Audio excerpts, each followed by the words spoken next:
तो ये थी अंकिता जी की प्रस्तुति और अंकिता जी ने माँ सरस्वती की वंदना करके उन्हें यहाँ विशेष रूप से आमंत्रित किया है। एक बार मैं चाहता हूँ कि ये सदन तालियां बजाकर एक बार फिर से होने का एहसास करें। हमारी भावनाओं का अनुपम बीज है कविता, माँ का जीव किया है और प्रिया का तीज है कविता। हजारों दुख जहां पर लीन होकर सुख में परिणत हो, हमारी चाहनाओं की वही ताबीज है कविता, हमारी चाहनाओं की वही ताबीज।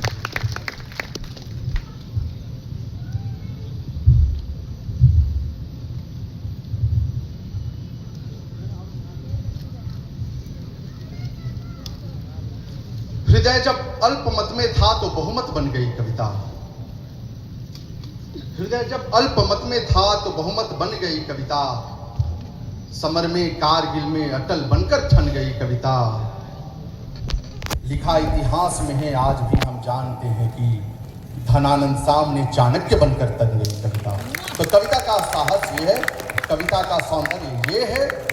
एक इस कवि सम्मेलन की एक और खूबी है, कवियों की सूची और कवियों का जब परिचय कराया जा रहा था तो आप देखेंगे कि यह कवि सम्मेलन अखिल भारतीय कवि सम्मेलन तो है, लेकिन इसमें बिहार का झंडा बुलंद होता दिखा।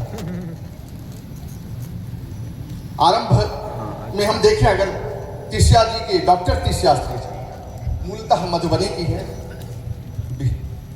बिहार की हैं, अरवल की भी हैं और अब भागलपुर की हैं। कहने का मतलब है कि विगत कुछ महीनों में इन्होंने न केवल राजकीय स्तर पर बल्कि राष्ट्रीय स्तर पर भी अपने मेधा का परचम लहराया है। तो एक बार जोरदार तालियां बिहार की इस बेटी के लिए जो बिहार का नाम देश भर में रोशन कर। नीलोत्पल मृणाल जी क्या परिचय में क्या हमारे बहुत अच्छे मित्र हैं, तो कई बार लगता है कि विशेष रूप से मैं कह जाता हूं, लेकिन यह मेरा सौभाग्य है कि ये मेरे कवि सम्मेलनों के साथी तो हैं ही, हमारे मित्र हैं। हिंदी लेखकीय दुनिया का इकलौता ऐसा जिंदा लेखक जिसकी 10 लाख किताब बिक चुकी है, वो आपके पीछे। एक बार जोरदार तालियां बजाइए नीलोत्पल मृणाल जी के लिए। बिहार के मुंगेर जिले से है, संग्रामपुर से है, और मुंगेर की धरती किस लिए जानी जाती है आप सब जानते हैं। विशेष परिचय जब इनकी उपस्थिति होगी काव्यात्मक रूप में तब जानेंगे। विभोर भाई 2 दिन से हैं, तो अब बिहारी इनको भी मान लिया जाएगा। विभोर चौधरी बिहारी है, एक बार जोरदार तालियां विभोर चौधरी बिहारी जी के लिए। प्रबुद्ध सौरभ भाई उस क्षेत्र से आते हैं जो क्षेत्र हमेशा बाढ़ से, आपदाओं से, प्राकृतिक आपदाओं से हमेशा उद्वेलित रहता है, परेशान रहता है। सीमांचल की धरती से आते हैं और अभी थोड़ी देर पहले आपको बताया गया कि न केवल वे कुशल इंजीनियर हैं बल्कि प्रबंधकीय कौशल के भी हस्ताक्षर हैं। बाकी जिस तरह की शायरी उन्होंने लिखी है, देश के बड़े बड़े सेलिब्रिटी उनकी रचनाओं को कोट करते हैं। तो ये हमारा सौभाग्य है कि प्रबुद्ध सौरभ भाई हमारे साथ मंच पर हैं और बिहार से हैं, तो बिहार के लिए बिहार वाली तालियां एक बार होनी चाहिए। अंकिता जी भी बिहार से और बिहारी दिल्ली में रह रहे हैं, दिल्ली में रह रही हैं। इससे पहले बेंगलुरु में थी। उन्होंने इंजीनियरिंग की पढ़ाई की और एक परिचय इनका यह भी है कि इस मंच पर एकमात्र अंतर्राष्ट्रीय कवयित्री हैं। अंतर्राष्ट्रीय मंचों पर जो अपना प्रतिभा का परचम लहरा चुकी हैं, तो एक अंतर्राष्ट्रीय कवयित्री के लिए जोरदार तालियां होनी चाहिए। बड़ी प्रसन्नता का विषय है, 2 दिन पहले ही यह सुखद जानकारी मिली कि उनकी रचना मराठवाड़ा यूनिवर्सिटी के पाठ्यक्रम में शामिल की गई है। तो जोरदार तालियां बजाइए उनकी इस उपलब्धि का जश्न भी हम लोग मनाएं। और बिहार का एक ऐसा शहर जिसके नाम में ही जी लगा हुआ है, गया जी से। गया को गया नहीं, गया जी के रूप में उद्बोधित किया जाता है। तो जहां नाम में, जिस जिले के नाम में इस तरह का सम्मान हो, तो तालियां तो उनके लिए घनघोर बननी चाहिए। थोड़ा बहुत अच्छा लग रहा हो, मैं बाधक नहीं बन रहा हूँ, रस का प्रवाह हो रहा हो, तो मुझे नाचीज के लिए भी तालियां बजा लीजिए। मैं भी बिहार से हूँ, अरवल जिले से हूँ, एक ऐसी धरती जिसने बिहार की एक ऐसी धरती जिसने सबसे ज्यादा रक्तपात देखा, सबसे ज्यादा नरसंहार हुई। आज के 2 दशक पहले जो वहां परिस्थितियां थी कि विद्यालयों में ताले लगे हुए थे, और अभी थोड़ी देर पहले बता रहे थे विभोर भाई कि 2 दशक पहले इस संस्थान को शुरू किया गया तो क्या परिस्थितियां थी। बिहार में शिक्षा और चिकित्सा सेवा में जो कोई भी निवेश कर रहा है उसके लिए तो विशेष तालियां होनी चाहिए, उसे विशेष धन्यवाद मिलना चाहिए।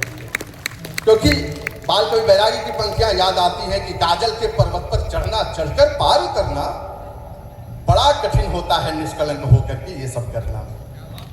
निष्कलंक होकर के अगर आप कुछ कर पाते हैं शिक्षा और स्वास्थ्य के क्षेत्र में तो ये बड़ी उपलब्धि है। लेकिन यह होता है यदि अंधकार से लड़ने का संकल्प कोई कर लेता है, यदि अंधकार से लड़ने का संकल्प कोई कर लेता है तो एक अकेला जुगनू भी सब अंधकार हर लेता है।